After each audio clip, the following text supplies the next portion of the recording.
All right, Chris again here from the Big Toy Auction. We're happy to be here back with you, showing you some behind the scenes of our next big comic book auction. We got a lot of comic books coming at you, so we're going to go as quick as we can. We got a long way to go and a short time to get there. So we are going to jump right on this. I'm going to show you right over here some of our next books coming on up. You can bid on these live with us at TheBigToyAuction.com. As you see it right here on the bottom of your screen. It will also be in the description of this video, as well as other places throughout. Head on over there. You can look at the whole catalog. We got lots of goodies coming at you. Check those out. And of course, you can come back and bid with us live on the day, or if you don't like to do that, that's fine. Plenty of people like to just leave a bid with the computer. It will bid on your behalf. It'll go incrementally, so it doesn't jump you right away or anything like that. So lots of good stuff coming your way. I'm going to jump right into it here as soon as we do this. There we go. So without any further ado, we're going to jump right into it here and start off with All-Star Squadron. A blast from the past, from the 80s. I'm going to jump out of here. You don't need to be looking at me. Let's check out the comics. This is a nice piece right here, and I'm going to show you, as we go through this, I'm going to show you a little bit of the spine, we'll show you the corners, and we'll show you the gloss on the front cover. That way you get a full feeling for the book in a way that you wouldn't be able to otherwise if we were to just show you the catalog of it. Obviously, we want you to use both. We want you to be fully aware and cognizant of what you're purchasing and bidding on. So we're going to jump right in here. Let me find my notes on it.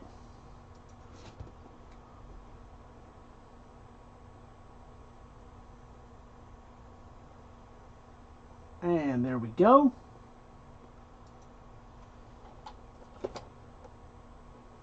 You got some Jerry Conway on this one. I'm going to show you everything you need to see right there. Pretty good condition for the age of this book. Obviously a little bit more vintage than we've had in the past couple of cataloging sessions. All of these will be available. Some new, some old, etc. So that is All-Star Squadron number 14, back when comics were 60 cents. How about it? You don't see that often. Now, who knows, maybe one of you will get it for 60 cents. You just never know. That's how an auction works. Next up, we got the All-Star Squadron number 31. Roy Thomas on this one. Good book right here. I'm going to show you. So a little bit of stress up there by the spine. Our camera is trying to autofocus on some faces. And look at that. Oh, man. Does anybody here ever play that He-Man game? It's only when we go back and we do these vintage auctions that I've seen it. I don't think I ever saw it or played it. I'm imagining it's for the Intellivision or the Atari 2600. Yeah, there it is. Intellivision, Atari 2600. But I have never seen it, and I would certainly love to. If anybody knows of... If anybody saw that game, knows of that game, has a port of that game for RAIM or MAME or any of those, heck, now you could probably do it right on your phone. Let me know. Leave a message in the comments, because I think that's awesome. I'd love to do that, play that video game at least once. All right, War of the Worlds here. Obviously, what started out as the Jules Verne novel adaptation, this is number 23, became just crazy. It ended up becoming a vehicle for their character Killraven, the Purple Man. They're talking about Willard and Ben. Most of today's audience perhaps might not even remember. Hey, if you do remember who Ben or Willard are, let me know in the comments. I'm actually curious to see how many of you folk out there remember and what that might have to do with, obviously, this cover. Went way off the rails, kind of like John Carter of Mars. Actually, that kind of stuck close to it. So there you go. That's what that one looks like. But 2001, A Space Odyssey, if you've ever read that, and we get some of that in from time to time. That went crazy far from the source material, as did this, obviously. War of the Worlds, this is Death is the High Overlord. Check that out. I am going to use that New Year's Nightmare 2019 AD. I am certainly going to use that in some of our marketing at the end of the year because I think that's pretty cool. What seemed like a futuristic far-off time is just a few short months away. So I'll show you that. I didn't see anything on the front cover there. Surprisingly, for a book of this age, I'm seeing it here. I don't see it actually in the video, but check that out. A little bit of a ding in the bottom right corner. But otherwise, a nice looking book for how old this is, over 30 years old. And that's going to do it for that one. All right, now we move on to number 25. Right here. Jack Abel on this one. Got some more Scar, Killraven. Your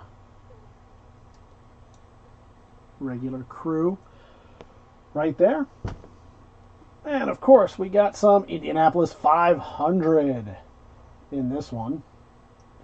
Curious if that was licensed or how things worked back then, but now if you were to mention, for example, the Super Bowl, well, doesn't matter because they probably just now shut this video down at the mere mention of it.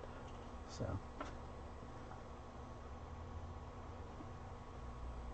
I don't know how it was back then, but there you go. So that's going to do it for that one. If you like what you're seeing, of course, we try to do this as quickly as we can, get you everything you need to know about these books. This is War of the Worlds number 26. And if you like what you're seeing here, please let us know. Follow along, obviously, in the to get new ones. And if you see anything that you know somebody's looking for, somebody's looking to complete their collection of War of the Worlds, looking for a good deal at the auction, by all means, sharing is caring. Go ahead and do that. So that's going to show you that. Anybody here ever do some of these prize clubs? A very long time ago, I know we gave it a shot selling some of these.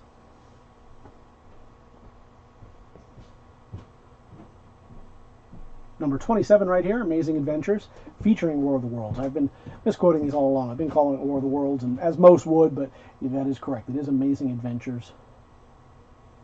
There you go. And we'll turn it over so you can see the back. And that's going to do it for that one. Nice set of books right here. Some really good vintage stuff for you. This is Amazing Adventures number 28, featuring War of the Worlds, featuring Killraven, the Death Breeders of Chicago.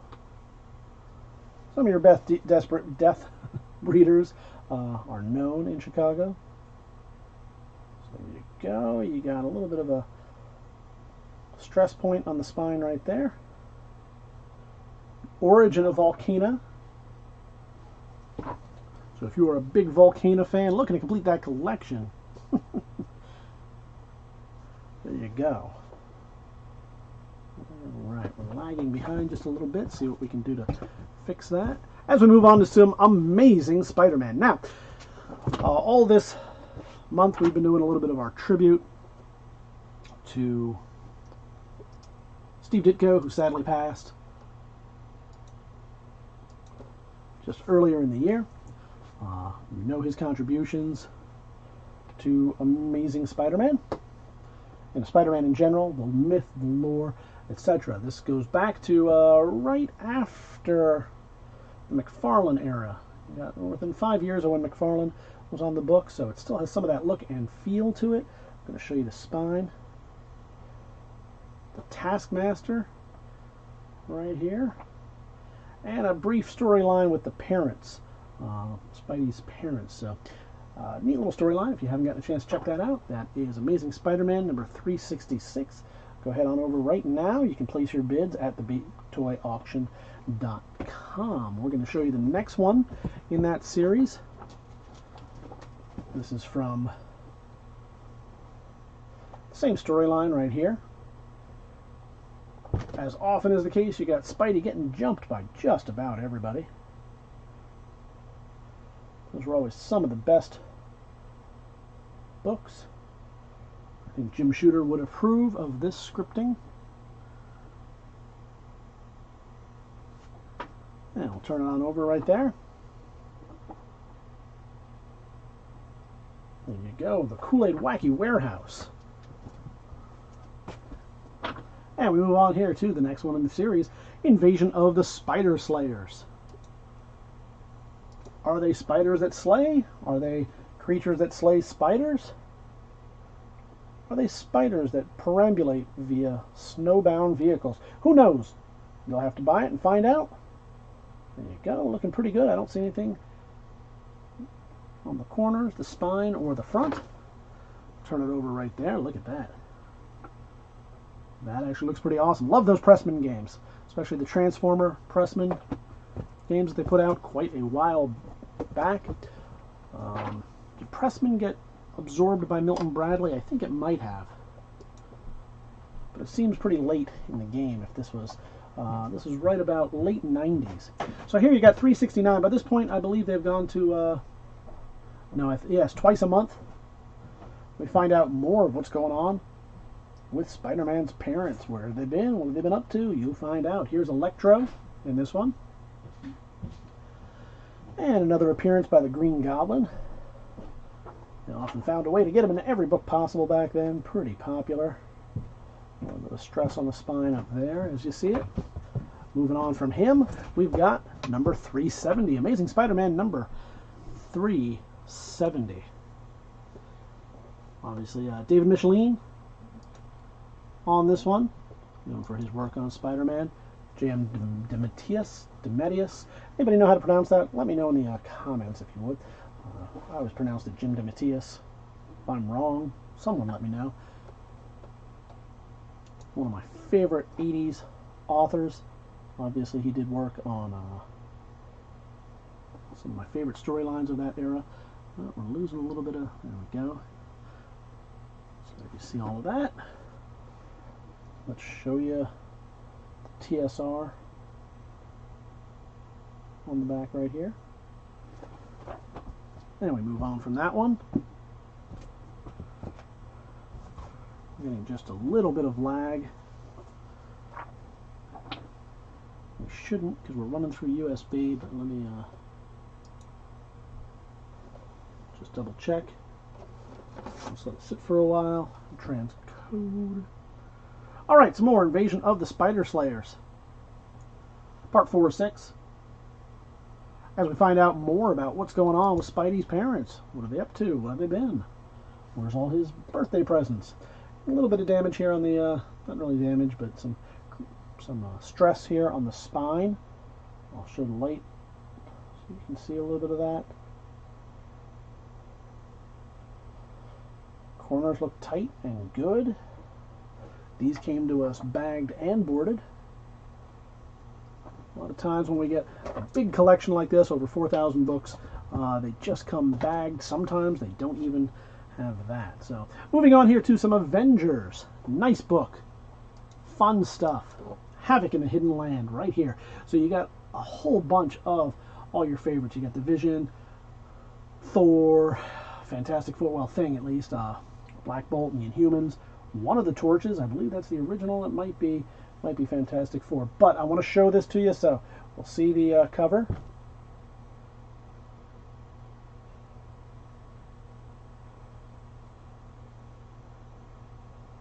And I'll show you the back. And as you should have seen by now, so not only is this done, but this has been badly restored. So it looks like the cover came off or very close to it, and someone has repaired it pretty poorly with some tape. I'm sure it was just a kid that enjoyed reading it and wanted to be able to read it some more, and that's fantastic. for him and for readers of all types. For you collectors, it might be not quite as good. So essentially a reading copy there, possibly worth restoring. I doubt it. But just so you are fully aware. So it has been restored there poorly with some Scotch tape, as you see it right there. And now you know what we know.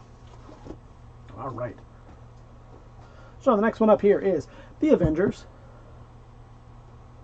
This is number 185, so a few years later, about 5-6 years after our restored copy. You can see a little bit of cover issue right here over on the side. And then some, you know what, that's not showing up very well under the, let me see if I can get it under the light a little bit. So check out the spine. There is some damage here. Not damage, but stressing to that spine. So look at it in the catalog photos. Those will be a little bit higher definition. So you'll be able to, should be able to see those. But I'm just letting you know in the video and encouraging you to check that out before you bid on those. Avengers number 203, including Wonder Man right there. Pretty underutilized character. I'm not sure where he stands in the Marvel Cinematic Universe, if at all. I'm not sure who owns the rights, but I would imagine he's just like any of the other Avengers. And they just haven't found a place for him yet. And of course the Beast. Turn him over. So you can see a little bit of yellowing right here that's not part of the ad. That is probably a little bit of yellowing on the cover itself. Some of these M&M's ones, M&M advertisements earlier are designed to look like old yellowed comic books, which I love. But then we have to make sure that you know that it's not the comic book itself. All right. So here we go. I'm going to refocus on this as we clear that lag. Okay. Avengers number 212. Fighting here. The Elf Queen at the White House. Check out that lineup from, well, 50 cents. So that puts it probably right about early to mid 80s. I'll show you this. Olympic Sales Club on the back, of course. Who didn't love those back in the day? Selling cards and knickknacks to your neighbors.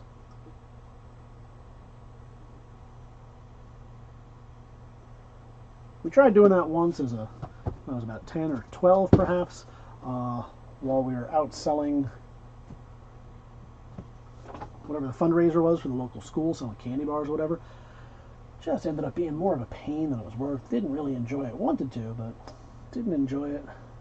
Maybe you had other experiences. Let us know in the comments. I'd love to hear if anybody out there ever sold the cards for any of these sales things in the back of the comic books. It's a great idea, a great way to get the kids out and doing stuff. Today, I don't think it would really be fly at all. You can't let the kids go neighbor to neighbor. All right, 231, The Avengers. So you've seen the front cover of it there, looking pretty good. Some Captain Marvel on the front. Some She-Hulk, some Thor. Doing some fun stuff, doing some gardening, it looks like, on there. Here's the Scarlet Witch in Avengers number 234.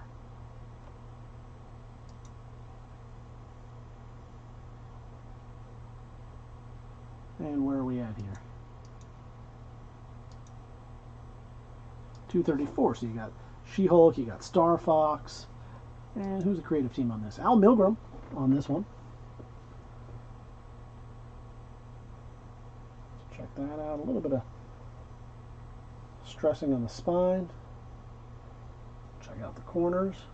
There we go. Ooh, and there, look at that. You got some damage right up here, so just be aware of that. And by the way, folks, if I miss anything in these, as we're going through it pretty quick, you have the luxury of kind of being able to stop and look at the video and check it out afterwards. Let me know. If for some reason, you know, I'm flipping through and I I don't know how I wouldn't notice that, but if I didn't notice it, let me know in the comments. We certainly want to be able to point that out to people if there's any kind of damage like that in their books. We don't want them bidding on an item and then finding out, oh man, there's a big tear, whatever it may be. I don't think any of these have any big tears, but New Warriors number 17 right here. Mark Bagley on that one, as well as Fabian, whose name I'm not going to try and pronounce out of respect for the man, that I'm going to butcher it.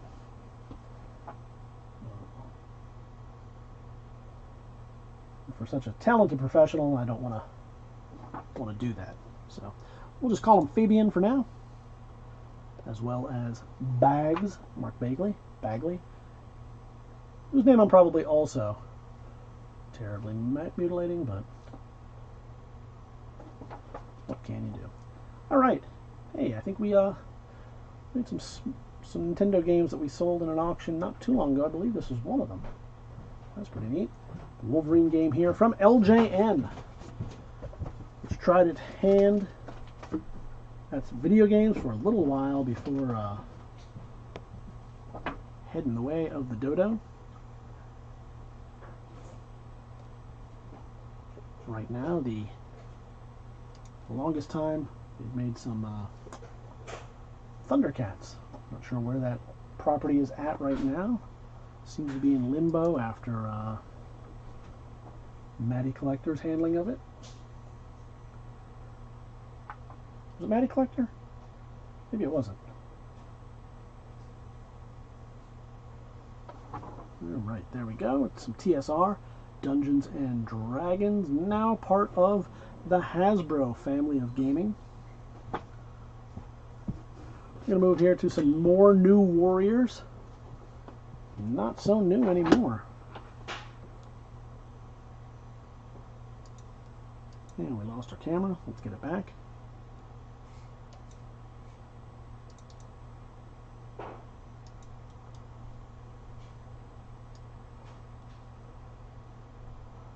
There we go. So we'll finish this out right here before we move on to our next batch. Some Ultimate Fantastic Fours coming up next. This is 34. More Fabian.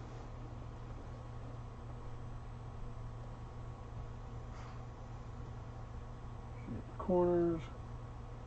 Pretty good. A little bit of wear up here at the top. Take on the What If comic books of that era. Some of my all-time favorites. Being used to hawk Crunch and Munch, I have no problems with that.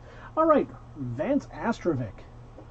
For you Guardians of the Galaxy fans, or at least what I think of as Guardians of the Galaxy.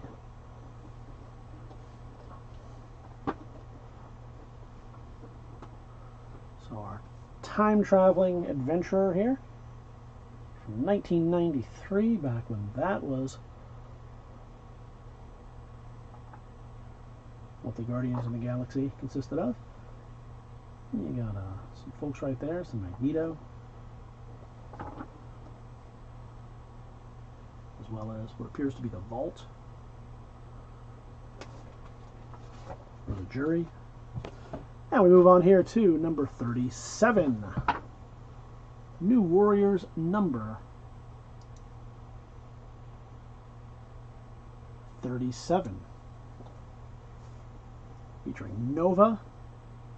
Silhouette is in there. Firestar. Let's let the camera catch up a little bit here. Not sure why we have such the lag.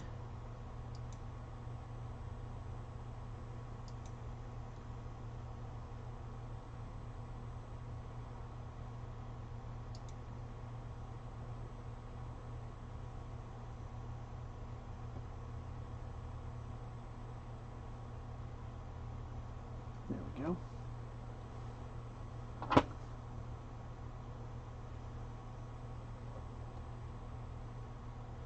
Turn that over.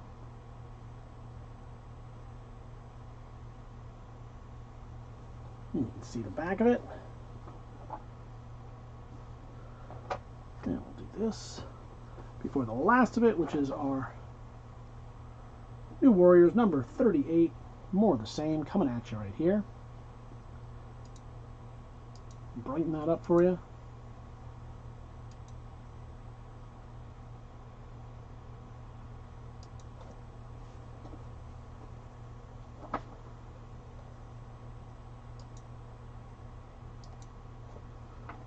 And we'll show you the full right there. And we'll turn it over. You can see some Mortal Kombat, September 93. One of the best games for the Nintendo at that time. Great motion capture, rotoscope, etc. And that's going to do it for this session. Thanks again, folks. We enjoyed being able to do this for you. If you like what you see, head on over to TheBigToyAuction.com. You can head on over there, see what is available. You can look through the preview of the entire catalog. And leave any pre-bids on any of those items. You are also certainly welcome to join us. We encourage it, in fact, to join us at the live auction itself. We should have some fun times there. Folks seem to enjoy it.